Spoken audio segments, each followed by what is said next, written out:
Salutare oameni buni și bine ne-am regăsit la un nou clip.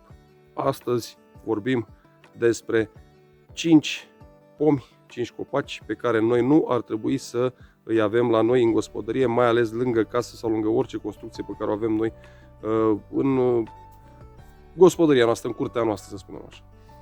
Acești 5 pomi ne poate crea multe neplăceri. Din această cauză ar fi bine să urmărești acest material, pentru că, eu știu, poate vreo idee pe acolo îți va da în momentul când tu vrei să plantezi un pom la tine în gospodărie. Știți prea bine, pomii care se plantează de obicei, pomi fructiferi, care să ne ofere fructe și să ne diversifice doza de vitamine zilnică pe care noi avem nevoie să o asimilăm noi și copiii noștri și familia noastră și toți, să spunem așa. Cei 5 copaci. Primul ar fi, după cum puteți observa aici, bradul. Bradul nu are ce căuta la noi în gospodărie. Din mai multe motive, eu vă spun decât 2-3. Primul motiv, va crește foarte înalt și la orice vânt, vijelie, poate să rupă și să cadă pe locuința noastră, să ne afecteze locuința sau, eu știu, mai rău, să facă alte necazuri. 2 la mână. După cum puteți observa, rădăcinile lui sunt mai mult spre lateral. Asta înseamnă că la fel el nu se va rădăcina foarte bine și va fi vulnerabil la orice vijelie, la orice vânt mai puternic. 3 la mână, de așa ceva în curte nu ai nevoie. Ocupă mult spațiu, va face umbră foarte mare și îți va afecta tot ce înseamnă câmpul vizual și nici nu prea dă bine, să spunem așa, pentru că va face umbră celorlalți pomișori și automat o să avem neplăceri. Deci, nu plantați brad sau molit. Un alt pom pe care noi ar trebui să evităm să-l plantăm lângă gospodăria noastră este salcia. De ce spun treaba asta? Știți prea bine că salcia, fie că e pletoasă, fie că nu este pletoasă, salcia iubește foarte mult apa. Și în tulpina ei, având foarte multă apă și în ramuri și în absolut tot, magazinează foarte multe lichide. Odată cu o vijelie, cu un vânt puternic și cu ceva fulgere și tunece, avem foarte mari șanse ca salcia noastră să fie fulgerată.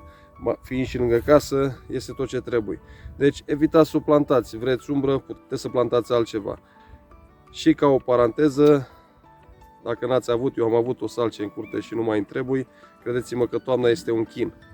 Toată ziua o să stai cu grebluța și cu mătura să strângi frunzele. Deci salcia nu este indicat să fie la noi în gospodărie plantată. Îți plac nucile? Și mie îmi plac. Dar, ca să am nuci, am un nuc undeva plantat undeva în spate, în grădină. Asta poți să faci și tu. Nu-l planta lângă casa ta, pentru că vei avea mari probleme. Știți prea bine conținutul de iod, care va afecta orice altă cultură. Va crește foarte mare. Sub el nu mai va crește nimic, o să umbrească ceilalți pomi și o să-i afecteze.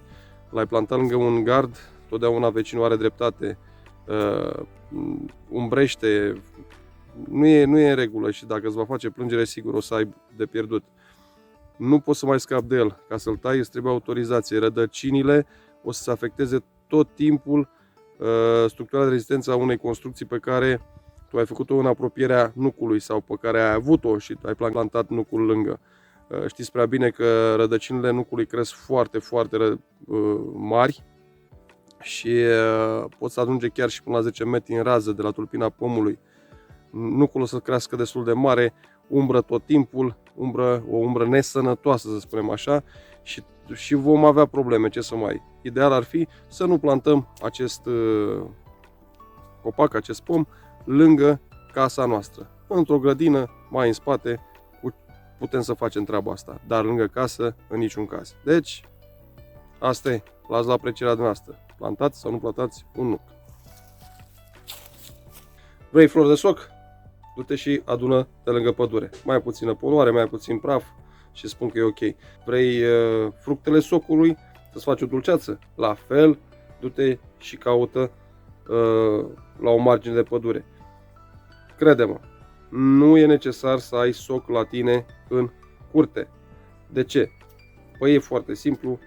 În primul rând, dacă ați observat și ați cules, sigur ați cules odată, măcar o dată în viață, niște flori de soc, văzut așa ceva negru pe vârfurile, pe lăstarii tineri ai socului. Știți ce sunt alea, nu? Sunt afide, sunt păduchii aceia negri, mici, grupați milioane, unul lângă altul. Având în gospodărie așa ceva, dumneavoastră invitați pe plantele, pe florile, pe pomii dumneavoastră din curte. Și după aceea vă dați seama să stați să stropiți și e un adevărat calvar. Așa că nu plantați socul la dumneavoastră în gospodărie. Și n-ar fi un motiv singular acest lucru. Mai sunt multe motive. Alt motiv ar fi, este culcușul perfect al reptilelor. Da, al șerpilor, al șopârilor. Socul, dacă nu aveați idee despre această problemă, vă spun eu, socul, în aceste tufișuri, apropo, acum să fiți și atenți în momentul când adunați după în alte părți florile sau fructele acestui arbust. Deci, în acele tufișuri trăiesc șerpi. Nu sunt atât de mulți șerpi veniți la noi în România, dar numai faptul că îi vezi te înfioară așa. Deci, atenție, nu planta soc. Și ar mai trebui să mai vă spun de încă un pom, care este ultimul, dar nu cel din urmă. Evitați să vă plantați în curte tei. Câte flori de tei vă trebuie? Sincer, găsiți de cumpărat, mergeți într-o drumeție pe la pădure vara și adunați. Nu vă trebuie tei în curte, vă garantez, toate albinele, tot timpul verii sau cât este el înflorit, o să le aveți în curte. Umblați cu apă, pregătiți ceva afară de mâncare. Orice activitate pe care o faceți dumneavoastră afară o să fie o adevărată încercare, pentru că albinul o să stea nebunie, o să fie așa buluc pe dumneavoastră. Credeți-mă că știu ce vorbesc, am în apropiere un om care are albine și toată vara îmi țin copiii mai mult prin casă datorită lor. Pentru că orice mănâncă, se joacă cu apă, sunt copii, mă rog, fructe, albinele astea. Deci nu evitați să mai aduceți și un tei în curte, este chiar cireașa de pe tort. Deci, nu mai recapitulăm, vă spun decât atât. Evitați să plantați acești 5 pomișori, mai sunt și alții, dar acești 5 sunt importanți și vă spun că o să aveți o viață puțin mai liniștită și lipsită de neplăceri. Sunt destul de multe alte probleme care vă îngreunează și ne îngreunează viața. La ce să ne mai facem și singuri probleme cu mâinile noastre? N-am decât să vă urez toate cele bune și să ne revedem cât mai curând. Cu bine, oameni buni!